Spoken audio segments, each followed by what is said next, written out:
سعادة السفير والممثل الدائم للمملكة المغربية لدى اليونسكو، السيد المدير العام المساعد لليونسكو على قطاع الثقافة، السيدات والسادة ممثلي اليونسكو، السفراء وممثلي المنظمات الدولية، ممثلي البعثات الدبلوماسية المعتمدة لدى اليونسكو، السادة رؤساء غرف الصناعة التقليدية بالمملكة المغربية، السيدات والسادة الخبراء الباحثون الأطر في مجال التراث الثقافي واللامادي، السيدات والسادة ممثلي وسائل الإعلام، أيها الحضور الكريم، بمشاعر الاعتزاز والافتخار أقف أمامكم اليوم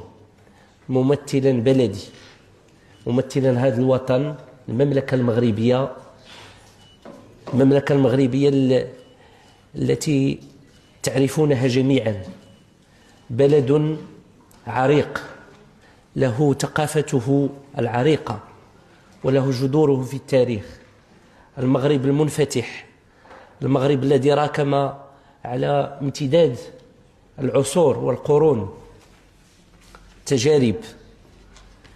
وراكم حضارة وراكم ثقافة. هذه الحضارة والثقافة اليوم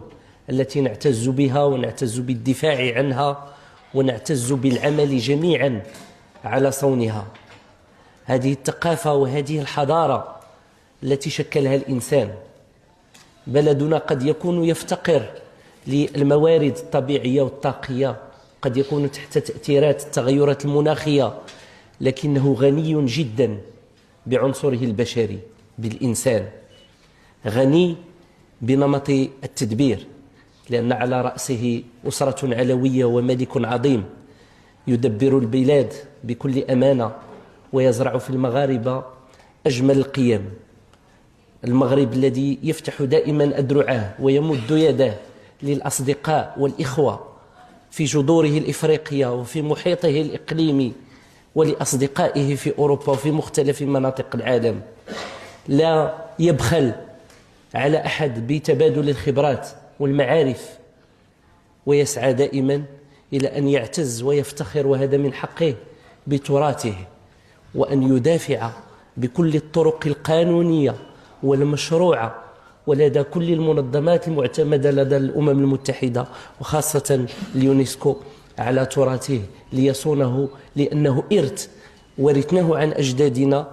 وللأمانة أمام التاريخ يجب أن نحافظ عليه لكي يرثه أبناؤنا، لأنه ملك لهم وملك للعالم أجمع. لذلك كانت الحكومات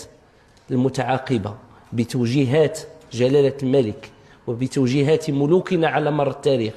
تعطي لقطاع الثقافة ولقطاع الصناعة التقليدية أهمية كبرى، لأنه نعتبره إرثا ونعتبره إمكانية وفرص لتنمية وطننا.